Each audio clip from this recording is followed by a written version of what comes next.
নমস্কার বন্ধুরা, আমি পায়েল আর আপনারা শুনছেন পিএমজি অডিও। আপনাদের আমি পড়ে শোনাচ্ছিলাম রবীন্দ্রনাথ ঠাকুরের লেখা বিখ্যাত উপন্যাস নষ্ট নীড়। আজকে শোনাচ্ছি সেই উপন্যাসটির দ্বিতীয় পর্ব। উপন্যাসটি শুনতে আপনাদের কেমন লাগছে নিচে অবশ্যই কমেন্ট করে জানান। আর যেসব বন্ধুরা এখনো সাবস্ক্রাইব করেননি তাদের যদি আমার পড়া নিত্য নতুন স্বাদের বাংলা অডিও স্টোরি শুনতে ভালো লাগে তাহলে চটপট সাবস্ক্রাইব করুন পিএমজি অডিও। আর আপনাদের ভালো লাগার গল্পগুলো শেয়ার করে নিন পরিচিত বন্ধুবান্ধব বা আত্মীয় স্বজনের সঙ্গে যারা আপনার মতোই বাংলা অডিও স্টোরি শুনতে ভালোবাসেন। শুরু করছি নষ্ট নীড়ের দ্বিতীয় পর্ব। চারু নিমন্ত্রণে গিয়াছিল। মন্দা ঘরে বসিয়া চুলের দড়ি বিনাইতেছিল। বৌঠান বলিয়া অমল ঘরের মধ্যে প্রবেশ করিল। মন্দা নিশ্চয়ই জানিত যে চারুর নিমন্ত্রণে যাওয়ার সংবাদ অমলের অগোচর ছিল না। হাসিয়া কহিল, আহা অমলবাবু, কাকে খুঁজতে এসে কার দেখা পেলে? এমনি তোমার অদৃষ্ট। অমল কহিল, বাঁ দিকের বিচালিও যেমন ডান দিকের বিচালিও ঠিক তেমনি, গর্ধবের পক্ষে দুই সমান আদরের। বলিয়া সেইখানে বসিয়া গেল। তারপর বলিল, মন্দা বৌঠান, তোমাদের দেশের গল্প বলো, আমি শুনি। লেখার বিষয় সংগ্রহ করিবার জন্য অমল সকলের সব কথা কৌতূহলের সহিত শুনিত। সেই কারণে মন্দাকে এখন সে আর পূর্বের ন্যায় সম্পূর্ণ উপেক্ষা করিত না। মন্দার মনস্তত্ত্ব, মন্দার ইতিহাস এখন তাহার কাছে ঔৎসুক্যজনক। কোথায় তাহার জন্মভূমি, তাহাদের গ্রামটি কিরূপ, ছেলেবেলা কেমন করিয়া কাটিত, বিবাহ হইল কবে, ইত্যাদি সকল কথাই সে খুঁটিয়া খুঁটিয়া জিজ্ঞাসা করিতে লাগিল। মন্দার ক্ষুদ্র জীবন বৃত্তান্ত সম্বন্ধে এত কৌতূহল কেহ কখনো প্রকাশ করে নাই। মন্দা আনন্দে নিজের কথা বকিয়া যাইতে লাগিল। মাঝে মাঝে কহিল, কি বকছি তার ঠিক নাই। অমল উৎসাহ দিয়া কহিল, না, আমার বেশ লাগছে, বলে যাও। মন্দার বাপের এক কানা গোমস্তা ছিল। সে তাহার দ্বিতীয় পক্ষের স্ত্রীর সঙ্গে ঝগড়া করিয়া একদিন অভিমানে অনশনব্রত গ্রহণ করিত। অবশেষে ক্ষুধার জ্বালায় মন্দাদের বাড়িতে কিরূপে গোপনে আহার করিতে আসিত এবং দৈবাৎ একদিন স্ত্রীর কাছে কিরূপে ধরা পড়িয়াছিল, সেই গল্প যখন হইতেছে এবং অমল মনোযোগের সহিত শুনিতে শুনিতে সকৌতুকে হাসিতেছে, এমন সময়ে চারু ঘরের মধ্যে আসিয়া প্রবেশ করিল। গল্পের সূত্র ছিন্ন হইয়া গেল।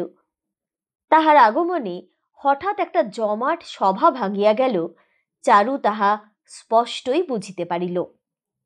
অমল জিজ্ঞাসা করিল, বৌঠান, এত সকাল সকাল ফিরে এলে যে? চারু কহিল, তাই তো দেখছি, বেশি সকাল সকালই ফিরেছি। বলিয়া চলিয়া যাইবার উপক্রম করিল। অমল কহিল, ভালোই করেছ, বাঁচিয়েছ আমাকে। আমি ভাবছিলুম কখন না জানি ফিরবে। মন্মথ দত্তর সন্ধ্যার পাখি বলে নূতন বইটা তোমাকে পড়ে শোনাবো বলে এনেছি।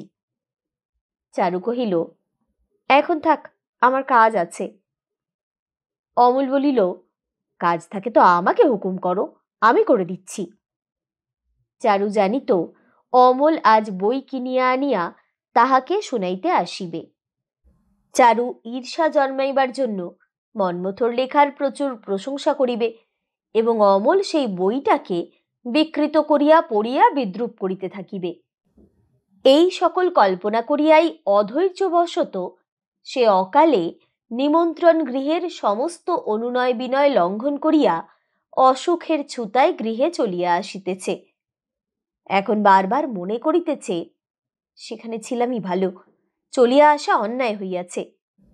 মন্দাও তো কম বেহায়া নয়, একলা অমলের সহিত এক ঘরে বসিয়া দাঁত বাহির করিয়া হাসিতেছে, লোকে দেখিলে কি বলিবে? কিন্তু মন্দাকে এই কথা লইয়া ভর্ৎসনা করা চারুর পক্ষে বড় কঠিন, কারণ মন্দা যদি তাহারই দৃষ্টান্তের উল্লেখ করিয়া জবাব দেয়, কিন্তু সে হইল এক আর এ হইল এক। সে অমলকে রচনায় উৎসাহ দেয়, অমলের সঙ্গে সাহিত্য আলোচনা করে, কিন্তু মন্দার তো সে উদ্দেশ্য আদবেই নয়। মন্দা নিঃসন্দেহেই সরল যুবককে মুগ্ধ করিবার জন্য জাল বিস্তার করিতেছে। এই ভয়ঙ্কর বিপদ হইতে বেচারা অমলকে রক্ষা করা তাহারই কর্তব্য। অমলকে এই মায়াবিনীর মতলব কেমন করিয়া বুঝাইবে? বুঝাইলে তাহার প্রলোভনের নিবৃত্তি না হইয়া যদি উল্টা হয়? বেচারা দাদা, তিনি তাহার স্বামীর কাগজ লইয়া দিন রাত খাটিয়া মরিতেছেন, আর মন্দা কিনা কোনটিতে বসিয়া অমলকে ভুলাইবার জন্য আয়োজন করিতেছে। দাদা বেশ নিশ্চিন্ত আছেন, মন্দার উপরে তার অগাধ বিশ্বাস। এই সকল ব্যাপার চারু কি করিয়া সচক্ষে দেখিয়া স্থির থাকিবে? ভারী অন্যায়। কিন্তু আগে অমল বেশ ছিল। যেদিন হইতে লিখিতে আরম্ভ করিয়া নাম করিয়াছে, সেই দিন হইতেই যত অনর্থ দেখা যাইতেছে। চারুই তো তাহার লেখার গোড়া। কি কুক্ষণে সে অমলকে রচনায় উৎসাহ দিয়াছিল, এখন কি আর অমলের পরে তার পূর্বের মতো জোর খাটিবে? এখন অমল 5 জনের আদরের স্বাদ পাইয়াছে, অতএব একজনকে বাদ দিলে তাহার যায় আসে না। চারু স্পষ্টই বুঝিল, তাহার হাত হইতে গিয়া 5 জনের হাতে পড়িয়া অমলের সমূহ বিপদ। চারুকে অমল এখন নিজের ঠিক সমকক্ষ বলিয়া জানে না। চারুকে সে ছাড়াইয়া গেছে। এখন সে লেখক, চারু পাঠক। ইহার প্রতিকার করিতেই হইবে। আহা, সরল অমল, মায়াবিনী মন্দা, বেচারা দাদা। সেদিন আষাঢ়ের নবীন মেঘে আকাশ আচ্ছন্ন। ঘরের মধ্যে অন্ধকার ঘনীভূত হইয়াছে বলিয়া চারু তাহার খোলা জানালার কাছে একান্ত ঝুঁকিয়া পড়িয়া কি একটা লিখিতেছে। অমল কখন নিঃশব্দ পদে পশ্চাতে আসিয়া দাঁড়াইল তাহা সে জানিতে পারিল না। বাদলার স্নিগ্ধ আলোকে চারু লিখিয়া গেল, অমল পড়িতে লাগিল। পাশে অমলেরই 2-একটা ছাপানো লেখা খোলা পড়িয়া আছে। চারুর কাছে সেইগুলি রচনার একমাত্র আদর্শ। তবে যে বলো, তুমি লিখতে পারো না? হঠাৎ অমলের কণ্ঠ শুনিয়া চারু অত্যন্ত চমকিয়া উঠিল। তাড়াতাড়ি খাতা লুকাইয়া ফেলিল, কহিল, তোমার ভারী অন্যায়। অমল বলিল, কি অন্যায় করেছি? লুকিয়ে লুকিয়ে দেখছিলে কেন? প্রকাশ্যে দেখতে পাইনে বলে। চারু তাহার লেখা ছিঁড়িয়া ফেলিবার উপক্রম করিল। অমল ফস করিয়া তাহার হাত হইতে খাতা কাড়িয়া লইল। চারু কহিল, তুমি যদি পড়ো, তোমার সঙ্গে জন্মের মতো আড়ি। অমল বলিল, যদি পড়তে বারণ করো, তাহলে তোমার সঙ্গে জন্মের মতো আড়ি। চারু বলিল, আমার মাথা খাও ঠাকুরপো, পড়ো না। অবশেষে চারুকে হার মানিতে হইল, কারণ অমলকে তাহার লেখা দেখাইবার জন্য মন ছটফট করিতেছিল। অথচ দেখাইবার বেলায় যে তাহার এত লজ্জা করিবে তাহা সে ভাবে নাই। অমল যখন অনেক অনুনয় করিয়া পড়িতে আরম্ভ করিল, তখন লজ্জায় চারুর হাত পা বরফের মতো হিম হইয়া গেল।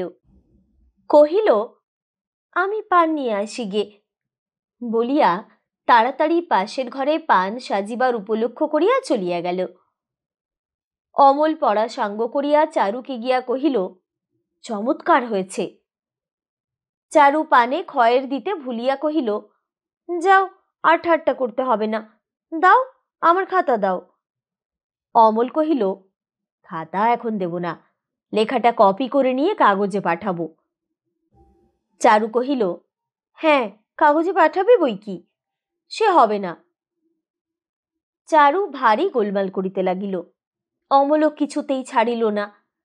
সে যখন বারবার শপথ করিয়া কহিল, কাগজে দিবার উপযুক্ত হইয়াছে, তখন চারু যেন নিতান্ত হতাশ হইয়া কহিল, তোমার সঙ্গে তো পেরে উঠবার জো নেই, যেটা ধরবে সে আর কিছুতেই ছাড়বে না। অমল কহিল, দাদাকে একবার দেখাতে হবে। শুনিয়া চারু পান সাজা ফেলিয়া আসন হইতে বেগে উঠিয়া পড়িল। খাতা কাড়িবার চেষ্টা করিয়া কহিল, না, তাকে শোনাতে পাবে না। তাকে যদি আমার লেখার কথা বলো তাহলে আর আমি এক অক্ষর লিখব না। অমল বলিল, বৌঠান, তুমি ভারী ভুল বুঝছো। দাদা মুখে যাই বলুন, তোমার লেখা দেখলে খুব খুশি হবেন। চারু বলিল, তা হোক, আমার খুশিতে কাজ নেই। চারু প্রতিজ্ঞা করিয়া বসিয়াছিল সে লিখিবে, অমলকে আশ্চর্য করিয়া দিবে। মন্দার সহিত তাহার যে অনেক প্রভেদ, এ কথা প্রমাণ না করিয়া সে ছাড়িবে না। এ কয়দিন বিস্তর লিখিয়া সে ছিঁড়িয়া ফেলিয়াছে। যাহা লিখিতে যায় তাহা নিতান্ত অমলের লেখার মতো হইয়া ওঠে। মিলাইতে গিয়া দেখে এক একটা অংশ অমলের রচনা হইতে প্রায় অবিকল উদ্ধৃত হইয়া আসিয়াছে। সেইগুলিই ভালো, বাকিগুলা কাঁচা। দেখিলে অমল নিশ্চয়ই মনে মনে হাসিবে, ইহাই কল্পনা করিয়া চারু সে সকল লেখা কুটি কুটি করিয়া ছিঁড়িয়া পুকুরের মধ্যে ফেলিয়া দিয়াছে, পাছে তাহার একটা খণ্ড দৈবাত অমলের হাতে আসিয়া পড়ে। প্রথমে সে লিখিয়াছিল শ্রাবণের মেঘ, মনে করিয়াছিল ভাবাশ্রু জলে অভিষিক্ত খুব একটা নতুন লেখা লিখিয়াছি। হঠাৎ চেতনা পাইয়া দেখিল জিনিসটা অমলের আষাঢ়ের চাঁদের এপিটোপিট মাত্র। অমল লিখিয়াছে, ভাই চাঁদ, তুমি মেঘের মধ্যে চোরের মতো লুকিয়া বেড়াইতেছ কেন? চারু লিখিয়াছিল, সখী কাদম্বিনী, হঠাৎ কোথা হইতে আসিয়া তোমার নীলাঞ্চলের তলে চাঁদকে চুরি করিয়া পলায়ন করিতেছ, ইত্যাদি। কোনো মতেই অমলের গণ্ডি এড়াইতে না পারিয়া অবশেষে চারু রচনার বিষয় পরিবর্তন করিল। চাঁদ, মেঘ, শেফালি, বউ কথা কও, এ সমস্ত ছাড়িয়া সে কালীতলা বলিয়া একটা লেখা লিখিল। তাহাদের গ্রামে ছায়ায় অন্ধকার পুকুরটির ধারে কালীর মন্দির ছিল। সেই মন্দিরটি লইয়া তাহার বাল্যকালের কল্পনা, ভয়, ঔৎসুক্য, সেই সম্বন্ধে তাহার বিচিত্র স্মৃতি, সেই জাগ্রত ঠাকুরানীর মাহাত্ম্য সম্বন্ধে গ্রামে চির প্রচলিত প্রাচীন গল্প, এই সমস্ত লইয়া সে একটি লেখা লিখিল। তাহার আরম্ভভাগ অমলের লেখার ছাদে কাব্যাড়ম্বর পূর্ণ হইয়াছিল, কিন্তু খানিকটা অগ্রসর হইতেই তাহার লেখা সহজেই সরল এবং পল্লীগ্রামের ভাষা ভঙ্গি আভাসে পরিপূর্ণ হইয়া উঠিয়াছিল। এই লেখাটাই অমল কাড়িয়া লইয়া পড়িল। তাহার মনে হইল গোড়ার দিকটা বেশ সরস হইয়াছে, কিন্তু কবিত্ব শেষ পর্যন্ত রক্ষিত হয় নাই। যাহা হোক, প্রথম রচনার পক্ষে লেখিকার উদ্যম প্রশংসনীয়। চারু কহিল, ঠাকুরপো, এসো না, আমরা একটা মাসিক কাগজ বের করি, কি বলো? অমল বলিল, অনেকগুলি রৌপ্যচক্র না হলে সে কাগজ চলবে কি করে? চারু বলিল, আমাদের এই কাগজে কোনো খরচ নেই, ছাপা হবে না তো, হাতের অক্ষরে লিখব। তাতে তোমার আমার ছাড়া আর কারো লেখা বেরোবে না, কাউকে পড়তে দেওয়া হবে না। কেবল 2 কপি করে বের হবে, একটি তোমার জন্য, একটি আমার জন্য। কিছুদিন পূর্বে হইলে অমল এ প্রস্তাবে মাতিয়া উঠিত। এখন গোপনতার উৎসাহ তাহার চলিয়া গিয়াছে। এখন 10 জনকে উদ্দেশ্য না করিয়া কোনো রচনায় সে সুখ পায় না। তবু সাবেককালের ঠাট বজায় রাখিবার জন্য উৎসাহ প্রকাশ করিল। কহিল, সে বেশ মজা হবে। চারু কহিল, কিন্তু প্রতিজ্ঞা করতে হবে আমাদের কাগজ ছাড়া আর কোথাও তুমি লেখা বের করতে পারবে না। অমল কহিল, তাহলে সম্পাদকরা যে মেরেই ফেলবে। চারু কহিল, আর আমার হাতে বুঝি মারের অস্ত্র নেই? সেইরূপ কথা হইল। 2 সম্পাদক, 2 লেখক এবং 2 পাঠকে মিলিয়া কমিটি বসিল। অমল কহিল, কাগজের নাম দেওয়া যাক চারুপাঠ। চারু কহিল, না, এর নাম অমলা। এই নতুন বন্দোবস্তে চারু মাঝের কয়দিনের দুঃখ বিরক্তি ভুলিয়া গেল। তাহাদের মাসিক পত্রটিতে তো মন্দার প্রবেশ করিবার কোনো পথ নাই, এবং বাহিরের লোকেরও প্রবেশের দ্বার রুদ্ধ। ভূপতি একদিন আসিয়া কহিল, চারু, তুমি যে লেখিকা হয়ে উঠবে পূর্বে এমন তো কোনো কথা ছিল না। চারু চমকিয়া লাল হইয়া উঠিয়া কহিল, আমি লেখিকা? কে বলল তোমাকে? কক্ষনো না। ভূপতি কহিল, বামাল শুদ্ধ গ্রেফতার, প্রমাণ হাতে হাতে। বলিয়া ভূপতি একখণ্ড স্বররূহ বাহির করিল। চারু দেখিল, যে সকল লেখা সে তাহাদের গুপ্ত সম্পত্তি মনে করিয়া নিজেদের হস্তলিখিত মাসিক পত্রে সঞ্চয় করিয়া রাখিতেছিল, তাহাই লেখক লেখিকার নাম শুদ্ধ স্বররূহে প্রকাশ হইয়াছে। কে যেন তাহার খাঁচার বড় সাধের পোষা পাখিগুলিকে দ্বার খুলিয়া উড়াইয়া দিয়াছে, এমনি তাহার মনে হইল। ভূপতির নিকটে ধরা পড়িবার লজ্জা ভুলিয়া গিয়া বিশ্বাসঘাতী অমলের উপর তাহার মনে মনে অত্যন্ত রাগ হইতে লাগিল। আর এইটে দেখো দেখি বলিয়া বিশ্ববন্ধু খবরের কাগজ খুলিয়া ভূপতি চারুর সম্মুখে ধরিল। তাহাতে হাল বাংলা লেখার ঢং বলিয়া একটা প্রবন্ধ বাহির হইয়াছে। চারু হাত দিয়া ঠেলিয়া দিয়া কহিল, এ পড়ে আমি কি করব?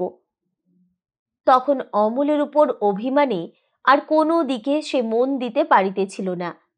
ভূপতি জোর করিয়া কহিল, একবার পড়ে দেখোই না।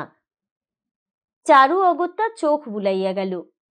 আধুনিক কোনো কোনো লেখক শ্রেণীর ভাবাড়ম্বরে পূর্ণ গদ্যলেখাকে গালি দিয়া লেখক খুব কড়া প্রবন্ধ লিখিয়াছে। তাহার মধ্যে অমল এবং মন্মথ দত্তর লেখার ধারাকে সমালোচক তীব্র উপহাস করিয়াছে এবং তাহারই সঙ্গে তুলনা করিয়া নবীনা লেখিকা শ্রীমতী চারুবালার ভাষার অকৃত্রিম সরলতা, অনায়া সরসতা এবং চিত্ররচনা নৈপুণ্যের বহুল প্রশংসা করিয়াছে। লিখিয়াছে, এইরূপ রচনা প্রণালীর অনুকরণ করিয়া সফলতা লাভ করিলে তবেই অমল কোম্পানির নিস্তার, নচেত তাহারা সম্পূর্ণ ফেল করিবে, ইহাতে কোনো সন্দেহ নাই। ভূপতি হাসিয়া কহিল, হেকেই বলে গুরু মারা বিদ্যে। চারু তাহার লেখার এই প্রথম প্রশংসায় একবার খুশি হইতে গিয়া তৎক্ষণাৎ পীড়িত হইতে লাগিল। তাহার মন যেন কোনো মতেই খুশি হইতে চাহিল না। প্রশংসার লোভনীয় সুধাপাত্র মুখের কাছ পর্যন্ত আসিতেই ঠেলিয়া ফেলিয়া দিতে লাগিল। সে বুঝিতে পারিল, তাহার লেখা কাগজে ছাপাইয়া অমল হঠাৎ তাহাকে বিস্মিত করিয়া দিবার সংকল্প করিয়াছিল। অবশেষে ছাপা হইলে পর স্থির করিয়াছিল, কোনো একটা কাগজে প্রশংসাপূর্ণ সমালোচনা বাহির হইলে দুইটা একসঙ্গে দেখাইয়া চারুর রোষ শান্তি ও উৎসাহ বিধান করিবে। যখন প্রশংসা বাহির হইল, তখন অমল কেন আগ্রহের সহিত তাহাকে দেখাইতে আসিল না? এ সমালোচনায় অমল আঘাত পাইয়াছে এবং চারুকে দেখাইতে চাহে না বলিয়াই এই কাগজগুলি সে একেবারে গোপন করিয়া গেছে। চারু আরামের জন্য অতি নিভৃতে যে একটি ক্ষুদ্র সাহিত্য নীড় রচনা করিতেছিল, হঠাৎ প্রশংসা শিলাবৃষ্টির একটা বড় রকমের শিলা আসিয়া সেটাকে একেবারে স্খলিত করিবার জো করিল। চারুর ইহা একেবারেই ভালো লাগিল না। ভূপতি চলিয়া গেলে চারু তাহার শোবার ঘরের খাটে চুপ করিয়া বসিয়া রহিল। সম্মুখে সররূহ এবং বিশ্ববন্ধু খোলা পড়িয়া আছে। খাতা হাতে অমল চারুকে সহসা চকিত করিয়া দিবার জন্য পশ্চাৎ হইতে নিঃশব্দ পদে প্রবেশ করিল। কাছে আসিয়া দেখিল, বিশ্ববন্ধুর সমালোচনা খুলিয়া চারু নিমগ্ন চিত্তে বসিয়া আছে। পুনরায় নিঃশব্দ পদে অমল বাহির হইয়া গেল। আমাকে গালি দিয়া চারুর লেখাকে প্রশংসা করিয়াছে বলিয়া আনন্দে চারুর আর চৈতন্য নাই। মুহূর্তের মধ্যে তাহার চিত্ত যেন তিক্তস্বাদ হইয়া উঠিল।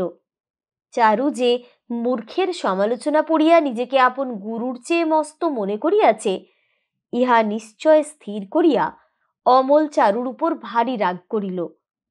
চারুর উচিত ছিল কাগজখানার টুকরা টুকরা করিয়া ছিঁড়িয়া আগুনে ছাই করিয়া পুড়াইয়া ফেলা। চারুর উপর রাগ করিয়া অমল মন্দার ঘরের দ্বারে দাঁড়াইয়া সশব্দে ডাকিল, মন্দা বৌঠান। মন্দা কহিল, এসো ভাই এসো, না চাইতেই যে দেখা পেলুম, আজ আমার কি ভাগ্যি। অমল কহিল, আমার নূতন দু একটা লেখা শুনবে? মন্দা কহিল, কতদিন থেকে শোনাবো শোনাবো করে আশা দিয়ে রেখেছ, কিন্তু শোনাও তো না। কাজ নেই ভাই, আবার কে কোন দিক থেকে রাগ করে বসলে তুমিই বিপদে পড়বে, আমার আর কি। অমল কিছু তীব্র স্বরে কহিল, রাগ করবেন কে? কেনই বা রাগ করবেন? আচ্ছা সে দেখা যাবে, তুমি এখন শোনোই তো। মন্দা যেন অত্যন্ত আগ্রহে তাড়াতাড়ি সংযত হইয়া বসিল। অমল সুর করিয়া সমারোহের সহিত পড়িতে আরম্ভ করিল।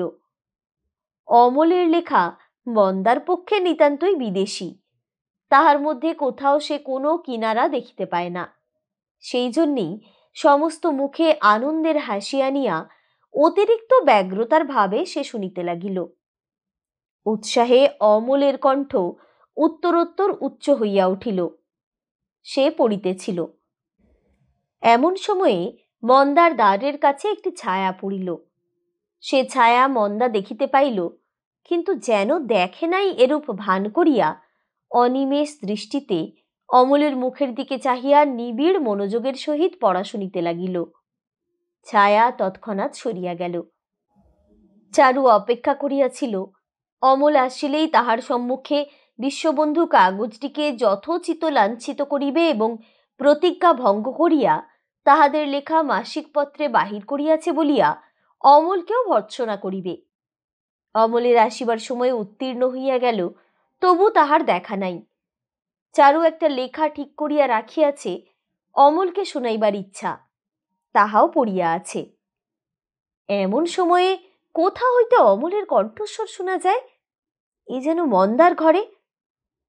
স্বরবিদ্ধের মতো সে উঠিয়া পড়িল। পায়ের শব্দ না করিয়া সে দ্বারের কাছে আসিয়া দাঁড়াইল। অমল যে লেখা মন্দাকে শুনাইতেছে, এখনো চারু তাহা শোনে নাই। অমল পড়িতেছিল। মানুষের মনই কেবল পশ্চাতের দিকে চায়, অনন্ত জগৎ সংসার সেদিকে ফিরিয়াও তাকায় না। চারু যেমন নিঃশব্দে আসিয়াছিল, তেমন নিঃশব্দে আর ফিরিয়া যাইতে পারিল না। আজ পরে পরে দুই তিনটা আঘাত তাহাকে একেবারে ধৈর্যচ্যুত করিয়া দিল। মন্দা যে এক বর্ণ বুঝিতেছে না এবং অমল যে নিতান্ত নির্বোধ মূঢ়ের মতো তাহাকে পড়িয়া শুনাইয়া তৃপ্তি লাভ করিতেছে, এ কথা তাহার চিৎকার করিয়া বলিয়া আসিতে ইচ্ছা করিল, কিন্তু না বলিয়া সক্রোধে পদশব্দে তাহা প্রচার করিয়া আসিল। শয়নগৃহে প্রবেশ করিয়া চারু দ্বার সশব্দে বন্ধ করিল। অমল ক্ষণকালের জন্য পড়ায় ক্ষান্ত দিল। মন্দা হাসিয়া চারুর উদ্দেশ্যে ইঙ্গিত করিল। অমল মনে মনে কহিল, বৌঠানের এ কি দৌরাত্ম্য! তিনি কি ঠিক করিয়া রাখিয়াছেন, আমি তাহারই কৃতদাস, তাহাকে ছাড়া আর কাহাকেও পড়া শুনাইতে পারিব না, এ তো ভয়ানক জুলুম। এই ভাবিয়া সে আরো উচ্চস্বরে মন্দাকে পড়িয়া শুনাইতে লাগিল। পড়া হইয়া গেলে চারুর ঘরের সম্মুখ দিয়া সে বাহিরে চলিয়া গেল। একবার চাহিয়া দেখিল ঘরের দ্বার রুদ্ধ। চারু পদশব্দে বুঝিল অমল তাহার ঘরের সম্মুখ দিয়া চলিয়া গেল, একবারও থামিল না। রাগে ক্ষোভে তাহার কান্না আসিল না। নিজের নূতন লেখা খাতাখানি বাহির করিয়া তাহার প্রত্যেক পাতা বসিয়া বসিয়া টুকরা টুকরা করিয়া ছিঁড়িয়া স্তূপাকার করিল। কি কুক্ষণেই এই সমস্ত লেখালেখি আরম্ভ হইয়াছিল। সন্ধ্যার সময় বারান্দার টব হইতে জুঁই ফুলের গন্ধ আসিতেছিল। ছিন্ন মেঘের ভিতর দিয়া স্নিগ্ধ আকাশে তারা দেখা যাইতেছিল। আজ চারু চুল বাঁধে নাই, কাপড় ছাড়ে নাই, জানালার কাছে অন্ধকারে বসিয়া আছে। মৃদু বাতাসে আস্তে আস্তে তাহার খোলা চুল উড়াইতেছে এবং তাহার চোখ দিয়া এমন ঝরঝর করিয়া কেন জল বহিয়া যাইতেছে, তাহা সে নিজেই বুঝিতে পারিতেছে না। এমন সময়ে ভূপতি ঘরে প্রবেশ করিল। তাহার মুখ অত্যন্ত ম্লান, হৃদয় ভারাক্রান্ত। ভূপতির আসিবার সময় এখন নহে। কাগজের জন্য লিখিয়া প্রুফ দেখিয়া অন্তঃপুরে আসিতে প্রায়ই তাহার বিলম্ব হয়। আজ সন্ধ্যার পরেই যেন কোন সান্ত্বনা প্রত্যাশায় চারুর নিকট আসিয়া উপস্থিত হইল। ঘরে প্রদীপ জ্বলিতেছিল না। খোলা জানালার ক্ষীণ আলোকে ভূপতি চারুকে বাতায়নের কাছে অস্পষ্ট দেখিতে পাইল। ধীরে ধীরে পশ্চাতে আসিয়া দাঁড়াইল। পদশব্দ শুনিতে পাইয়াও চারু মুখ ফিরাইল না। মূর্তিটির মতো স্থির হইয়া কঠিন হইয়া বসিয়া রহিল। ভূপতি কিছু আশ্চর্য হইয়া ডাকিল, চারু। ভূপতির কণ্ঠস্বরে সচকিত হইয়া তাড়াতাড়ি উঠিয়া পড়িল। ভূপতি আসিয়াছে সে তাহা মনে করে নাই। ভূপতি চারুর মাথার চুলের মধ্যে আঙ্গুল বুলাইতে বুলাইতে স্নেহাদ্র কণ্ঠে জিজ্ঞাসা করিল, অন্ধকারে তুমি যে একলাটি বসে আছো চারু, মন্দা কোথায় গেল?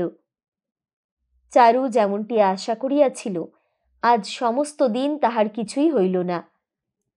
সে নিশ্চয় স্থির করিয়াছিল অমল আসিয়া ক্ষমা চাহিবে, সেজন্য প্রস্তুত হইয়া সে প্রতীক্ষা করিতেছিল। এমন সময়ে ভূপতির অপ্রত্যাশিত কণ্ঠস্বরে সে যেন আর আত্মসংবরণ করিতে পারিল না, একেবারে কাঁদিয়া ফেলিল। ভূপতি ব্যস্ত হইয়া ব্যথিত হইয়া জিজ্ঞাসা করিল, চারু, কি হয়েছে চারু? কি হইয়াছে তাহা বলা শক্ত। এমনই কি হয়েছে? বিশেষ তো কিছুই হয় নাই। অমল নিজের নূতন লেখা প্রথমে তাহাকে না শুনাইয়া মন্দাকে শুনাইয়াছে, এ কথা লইয়া ভূপতির কাছে কি নালিশ করিবে? শুনিলে ভূপতি কি হাসিবে না? এই তুচ্ছ ব্যাপারের মধ্যে গুরুতর নালিশের বিষয় যে কোনখানে লুকাইয়া আছে তাহা খুঁজিয়া বাহির করা চারুর পক্ষে অসাধ্য।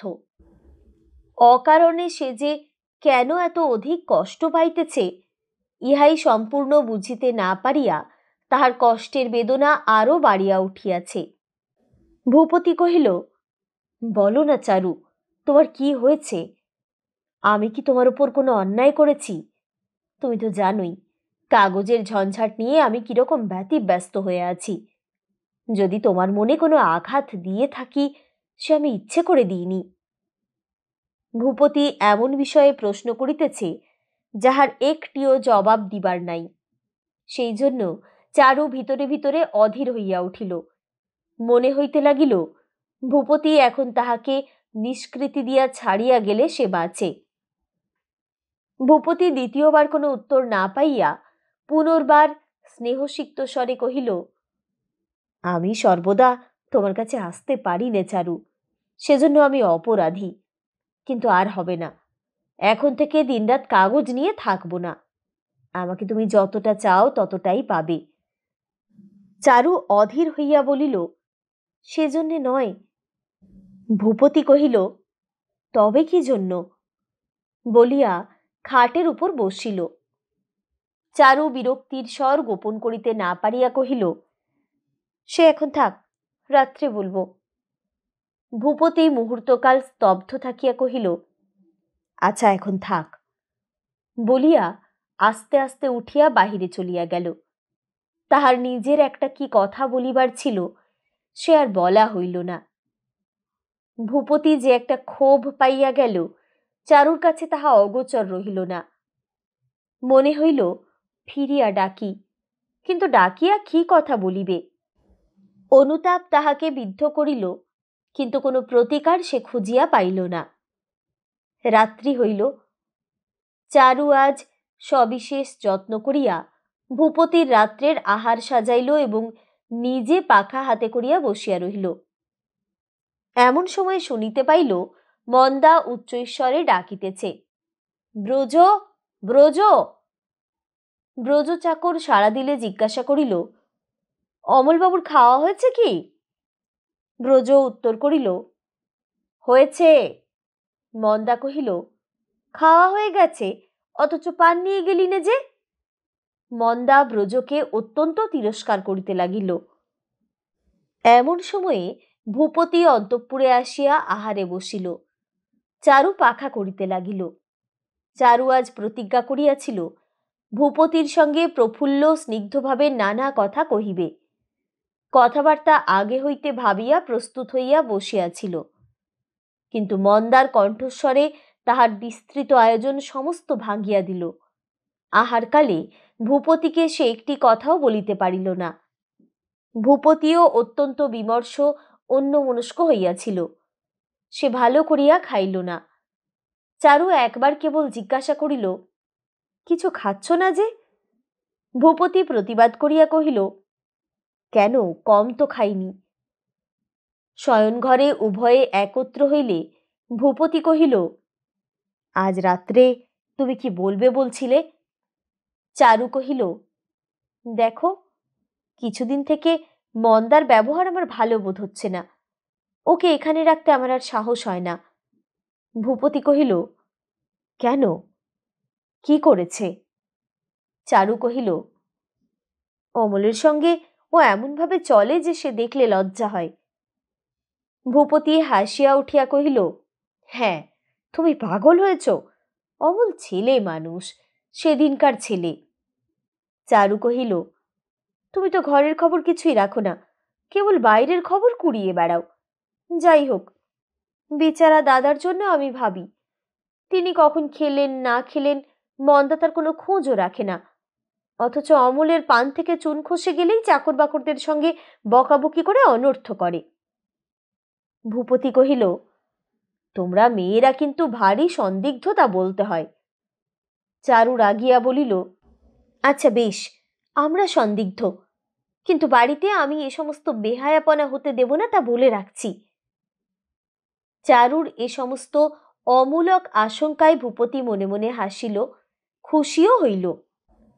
গৃহ যাহাতে পবিত্র থাকে, দাম্পত্য ধর্মে আনুমানিক কাল্পনিক কলঙ্ক লেশমাত্র স্পর্শ না করে, এজন্য সাধ্বী স্ত্রীদের যে অতিরিক্ত সতর্কতা, যে সন্দেহাকুল দৃষ্টিক্ষেপ, তাহার মধ্যে একটি মাধুর্য এবং মহত্ব আছে। ভূপতি শ্রদ্ধায় এবং স্নেহে চারুর ললাট চুম্বন করিয়া কহিল, এ নিয়ে আর কোনো গোল করবার দরকার হবে না। উমাপদ ময়মনসিংহে প্র্যাকটিস করতে যাচ্ছে, মন্দাকেও সঙ্গে নিয়ে যাবে। অবশেষে নিজের দুশ্চিন্তা এবং এই সকল অপ্রীতিকর আলোচনা দূর করিয়া দিবার জন্য ভূপতি টেবিল হইতে একটা খাতা তুলিয়া লইয়া কহিল, তোমার লেখা আমাকে শোনাও না চারু। চারু খাতা কাড়িয়া লইয়া কহিল, এ তোমার ভালো লাগবে না, তুমি ঠাট্টা করবে। ভূপতি এই কথায় কিছু ব্যথা পাইল, কিন্তু তাহা গোপন করিয়া হাসিয়া কহিল, আচ্ছা, আমি ঠাট্টা করব না, এমনি স্থির হয়ে শুনবো যে তোমার ভ্রম হবে আমি ঘুমিয়ে পড়েছি। কিন্তু ভূপতি আমল পাইল না। দেখিতে দেখিতে খাতাপত্র নানা আবরণ আচ্ছাদনের মধ্যে অন্তর্হিত হইয়া গেল। সকল কথা ভূপতি চারুকে বলিতে পারে নাই। উমাপদ ভূপতির কাগজখানির কর্মাধ্যক্ষ ছিল। চাঁদা আদায়, ছাপাখানা ও বাজারের দেনা শোধ, চাকরদের বেতন দেওয়া, এ সমস্তই উমাপদর উপর ভার ছিল। ইতিমধ্যে হঠাৎ একদিন কাগজওয়ালার নিকট হইতে উকিলের চিঠি পাইয়া ভূপতি আশ্চর্য হইয়া গেল।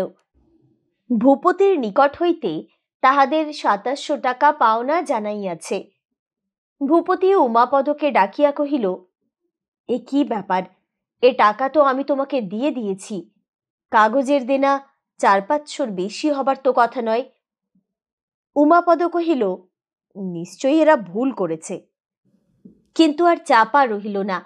কিছুকাল হইতে উমাপদ এরূপ ফাঁকি দিয়া আসিতেছে, কেবল কাগজ সম্বন্ধে নহে। ভূপতির নামে উমাপদ বাজারে অনেক দেনা করিয়াছে। গ্রামে সে যে একটি পাকা বাড়ি নির্মাণ করিতেছে, তাহার মাল মশলার কতক ভূপতির নামে লিখাইয়াছে, অধিকাংশই কাগজের টাকা হইতে শোধ করিয়াছে। যখন নিতান্তই ধরা পড়িল, তখন সে রুক্ষ স্বরে কহিল, আমি তো আর নিরুদ্দেশ হচ্ছি নে, কাজ করে আমি ক্রমে ক্রমে শোধ দেব।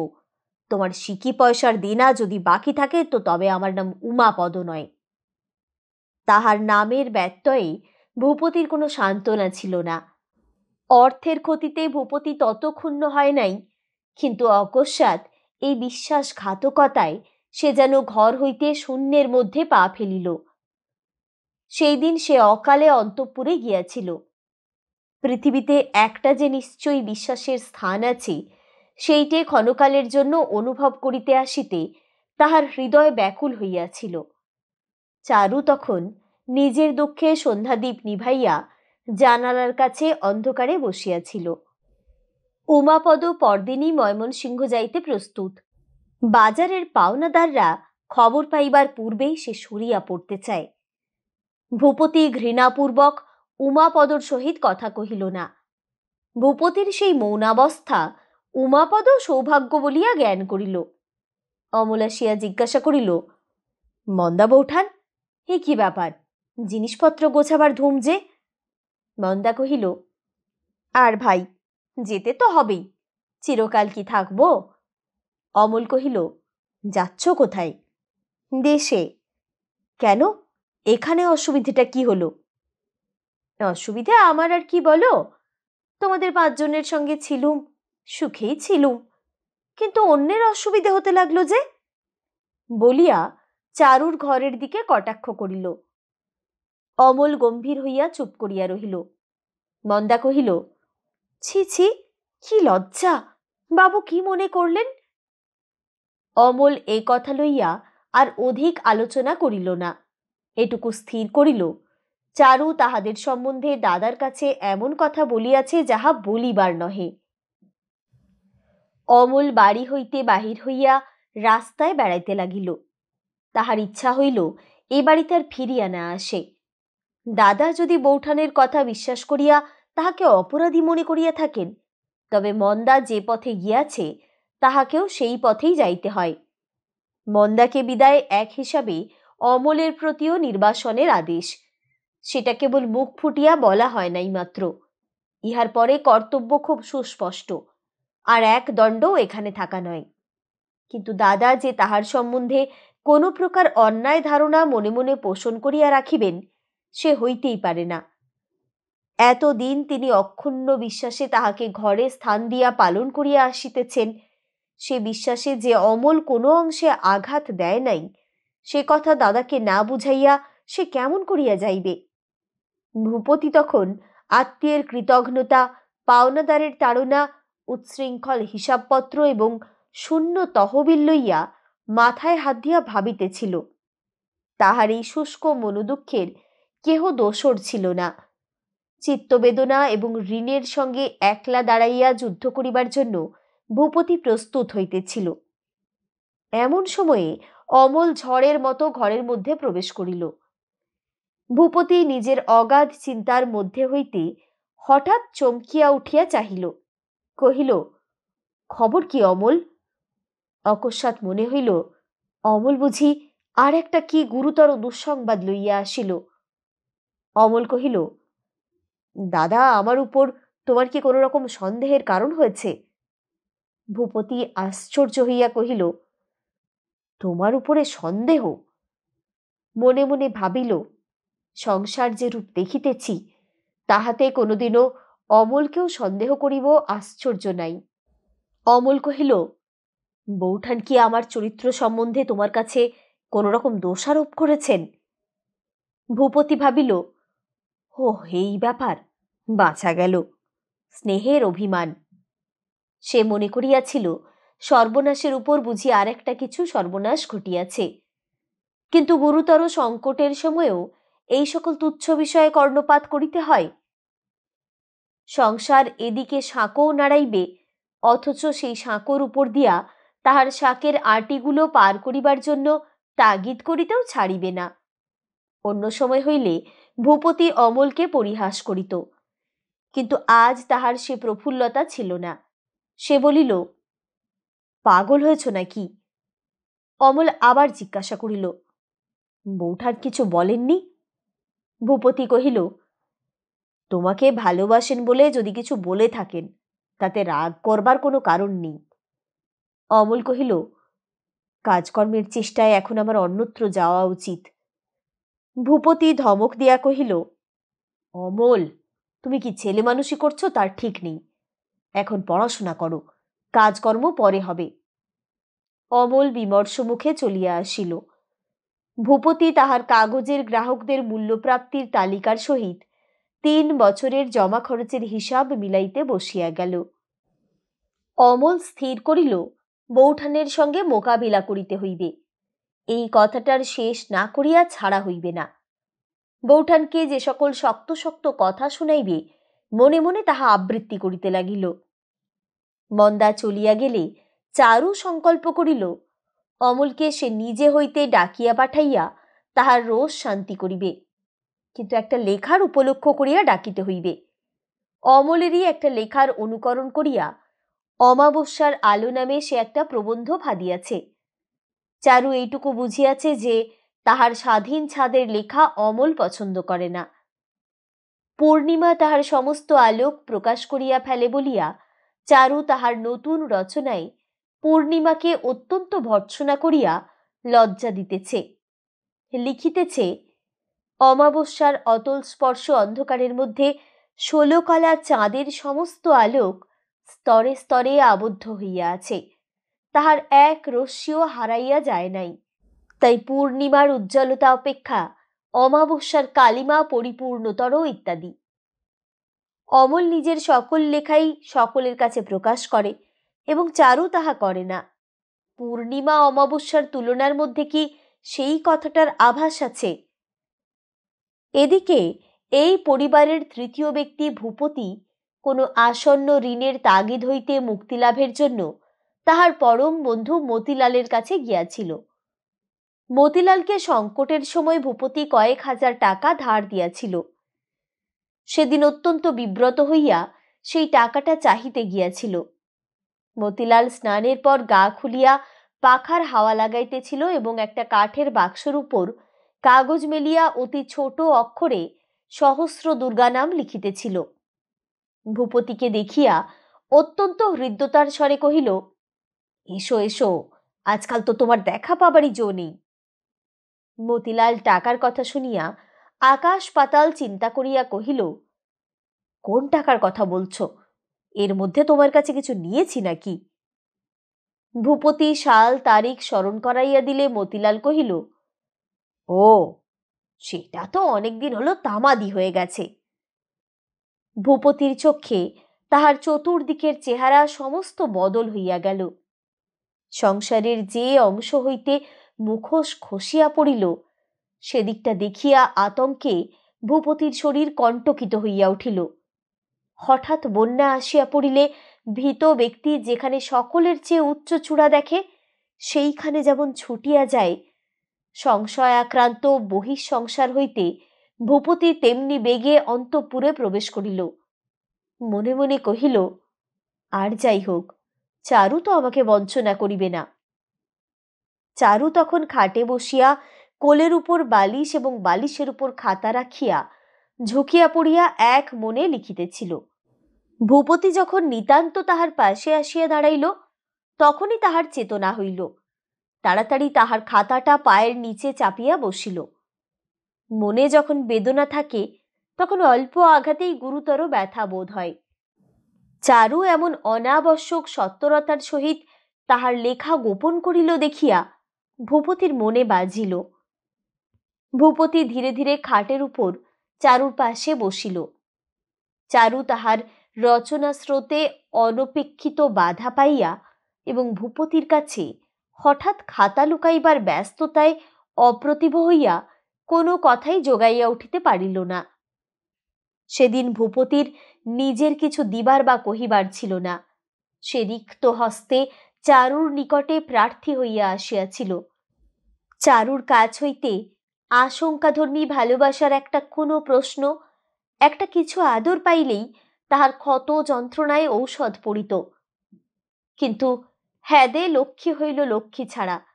এক মুহূর্তের প্রয়োজনে প্রীতি ভাণ্ডারের চাবি চারু যেন কোনোখানে খুঁজিয়া পাইল না। উভয়ের সুকঠিন মৌনে ঘরের নীরবতা অত্যন্ত নিবিড় হইয়া আসিল। খানিকক্ষণ নিতান্ত চুপচাপ থাকিয়া ভূপতি নিঃশ্বাস ফেলিয়া খাট ছাড়িয়া উঠিল এবং ধীরে ধীরে বাহিরে চলিয়া আসিল। সেই সময়ে অমল বিস্তর শক্ত শক্ত কথা মনের মধ্যে বোঝাই করিয়া লইয়া চারুর ঘরে দ্রুত পদে আসিতেছিল। পথের মধ্যে অমল ভূপতির অত্যন্ত শুষ্ক বিবর্ণ মুখ দেখিয়া উদ্বিগ্ন হইয়া থামিল। জিজ্ঞাসা করিল, দাদা, তোমার অসুখ করেছে? অমলের স্নিগ্ধ স্বর শুনিবা মাত্র হঠাৎ ভূপতির সমস্ত হৃদয় তাহার অশ্রুরাশি লইয়া বুকের মধ্যে যেন ফুলিয়া উঠিল। কিছুক্ষণ কোনো কথা বাহির হইল না। সবলে আত্মসংবরণ করিয়া ভূপতি আর্দ্র স্বরে কহিল, কিছু হয়নি অমল। এবারে কাগজে তোমার কোনো লেখা বেরোচ্ছে কি? অমল শক্ত শক্ত কথা যাহা সঞ্চয় করিয়াছিল তাহা কোথায় গেল? তাড়াতাড়ি চারুর ঘরে আসিয়া জিজ্ঞাসা করিল, বৌঠান, দাদার কি হয়েছে বলো তো? চারু কহিল, কই, তা তো কিছু বুঝতে পারলুম না। অন্য কাগজে বোধহয় ওর কাগজকে গাল দিয়ে থাকবে। অমল মাথা নাড়িল। না ডাকিতেই অমল আসিল এবং সহজভাবে কথাবার্তা আরম্ভ করিয়া দিল দেখিয়া চারু অত্যন্ত আরাম পাইল। একেবারেই লেখার কথা পারিল। কহিল, আজ আমি অমাবস্যার আলো বলে একটা লেখা লিখছিলুম, আর একটু হলেই তিনি সেটা দেখে ফেলেছিলেন। চারু নিশ্চয়ই স্থির করিয়াছিল তাহার নতুন লেখাটা দেখিবার জন্য অমল পীড়াপিড়ি করিবে। সেই অভিপ্রায়ে খাতাখানা একটু নাড়াচাড়াও করিল, কিন্তু অমল একবার তীব্র দৃষ্টিতে কিছুক্ষণ চারুর মুখের দিকে চাহিল। কি বুঝিল, কি ভাবিল জানি না, চকিত হইয়া উঠিয়া পড়িল। পর্বত পথে চলিতে চলিতে হঠাৎ এক সময়ে মেঘের কুয়াশা কাটিবা মাত্র পথিক যেন চমকিয়া দেখিল সে সহস্র হস্ত গভীর গহ্বরের মধ্যে পা বাড়াইতে যাইতেছিল। অমল কোনো কথা না বলিয়া একেবারে ঘর হইতে বাহির হইয়া গেল। চারু অমলের এই অভূতপূর্ব ব্যবহারের কোনো তাৎপর্য বুঝিতে পারিল না। পরদিন ভূপতি আবার অসময়ে শয়ন ঘরে আসিয়া চারুকে ডাকাইয়া আনিল। কহিল, চারু, অমলের বেশ একটি ভালো বিবাহের প্রস্তাব এসেছে। চারু অন্যমনস্ক ছিল। কহিল, ভালো কি এসেছে?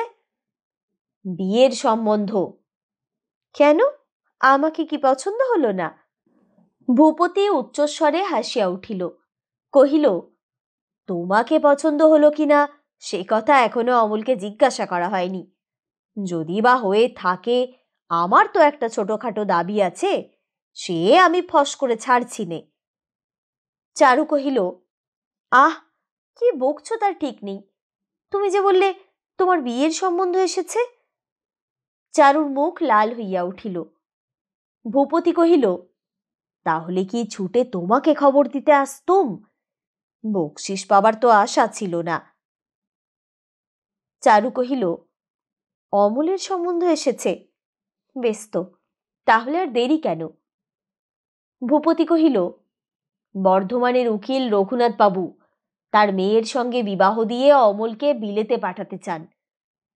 চারু বিস্মিত হইয়া কহিল, বিলেত? হ্যাঁ, বিলেত। অমল বিলেত যাবে? বেশ মজা তো। বেশ হয়েছে, ভালোই হয়েছে। তা তুমি তাকে একবার বলে দেখো। ভূপতি কহিল, আমি বলবার আগে তুমি তাকে একবার ডেকে বুঝিয়ে বললে ভালো হয় না? চারু কহিল, আমি তো ৩,০০০ বার বলেছি, সে আমার কথা রাখে না, আমি তাকে বলতে পারবো না। ভূপতি কহিল, তোমার কি মনে হয় সে করবে না? চারু কহিল, আরও তো অনেকবার চেষ্টা করে দেখা গেছে, কোনো মতে তো রাজি হয়নি। ভূপতি কহিল, কিন্তু এবারকার এই প্রস্তাব তার পক্ষে ছাড়া উচিত হবে না। আমার অনেক দেনা হয়ে গেছে, অমলকে আমি তো আর সেরকম করে আশ্রয় দিতে পারবো না। ভূপতি অমলকে ডাকিয়া পাঠাইল। অমল আসিলে তাহাকে বলিল, বর্ধমানের উকিল রঘুনাথ বাবুর মেয়ের সঙ্গে তোমার বিবাহের প্রস্তাব এসেছে। তার ইচ্ছে বিবাহ দিয়ে তোমাকে বিলেত পাঠিয়ে দেবেন। তোমার কি মত? অমল কহিল, তোমার যদি অনুমতি থাকে আমার এতে কোনো অমত নেই। অমলের কথা শুনিয়া উভয়ে আশ্চর্য হইয়া গেল। সে যে বলিবা মাত্রই রাজি হইবে এ কেহ মনে করে নাই। চারু তীব্র স্বরে ঠাট্টা করিয়া কহিল, দাদার অনুমতি থাকলেই উনি মত দেবেন। কি আমার কথার বাধ্য ছোট ভাই? দাদার পরে ভক্তি এতদিন কোথায় ছিল ঠাকুরপো? অমল উত্তর না দিয়া একটুখানি হাসিবার চেষ্টা করিল। অমলের নিরুত্তরে চারু যেন তাহাকে চেতাইয়া তুলিবার জন্য দিগন্তর ঝাঁজের সঙ্গে বলিল, তার চেয়ে বলো না কেন, নিজের ইচ্ছে গেছে। এতদিন ভান করে থাকবার কি দরকার ছিল যে বিয়ে করতে চাও না? পেটে খিদে মুখে লাজ। ভূপতি উপহাস করিয়া কহিল, অমল তোমার খাতিরেই এতদিন খিদে চেপে রেখেছিল, পাছে ভাজের কথা শুনে তোমার হিংসা হয়। চারু এই কথায় লাল হইয়া উঠিয়া কোলাহল করিয়া বলিতে লাগিল, হিংসে? তা বই কি, কখনো আমার হিংসা হয় না। ওরকম করে বলা তোমার ভারী অন্যায়। ভূপতি কহিল, ওই দেখো, নিজের স্ত্রীকে ঠাট্টাও করতে পারবো না। চারু কহিল, না, ওরকম ঠাট্টা আমার ভালো লাগে না। ভূপতি কহিল, আচ্ছা আচ্ছা, গুরুতর অপরাধ করেছি, মাফ করো। যাই হোক, বিয়ের প্রস্তাবটা তাহলে স্থির? অমল কহিল, হ্যাঁ। চারু কহিল, মেয়েটি ভালো কি মন্দ তাও বুঝি একবার দেখতে যাবারও তর সইল না। তোমার যে এমন দশা হয়ে এসেছে তা তো একটু আভাসেও প্রকাশ করনি। ভূপতি কহিল, অমল, মেয়ে দেখতে চাও তো তার বন্দোবস্ত করি। খবর নিয়েছি, মেয়েটি সুন্দরী। অমল বলিল, না, দেখবার কোনো দরকার দেখিনি। চারু বলিল, ওর কথা শোনো কেন? সে কি হয়, কোণে না দেখে বিয়ে হবে? ও না দেখতে চায়, আমরা তো দেখে নেব। অমল বলিল, না দাদা, ওই নিয়ে মিথ্যে দেরি করবার দরকার দেখিনি। চারু বলিল, কাজ নেই বাপু, দেরি হলে বুক ফেটে যাবে। তুমি টোপর মাথায় দিয়ে এখনই বেরিয়ে পড়ো। কি জানি, তোমার 7 রাজার ধন মানিকটিকে যদি আর কেউ কেড়ে নিয়ে যায়। অমলকে চারু কোনো ঠাট্টাতেই কিছুমাত্র বিচলিত করিতে পারিল না। চারু আবার কহিল, বিলেত পালাবার জন্য তোমার মনটা বুঝি দৌড়চ্ছে? কেন, এখানে আমরা তোমাকে মারছিলুম না ধরছিলুম? হ্যাট কোট পরে সাহেব না সাজলে এখনকার ছেলেদের মন ওঠে না। ঠাকুরপো, বিলেত থেকে ফিরে এসে আমাদের মতো কালা আদমিদের চিনতে পারবে তো? অমল কহিল, তাহলে আর বিলেত যাওয়া কি করতে? ভূপতি হাসিয়া কহিল, কালো রূপ ভুলবার জন্যই তো 7 সমুদ্র পেরোনো। তা ভয় কি চারু, আমরা রইলুম, কালোর ভক্তের অভাব হবে না। ভূপতি খুশি হইয়া তখনই বর্ধমানে চিঠি লিখিয়া পাঠাইল।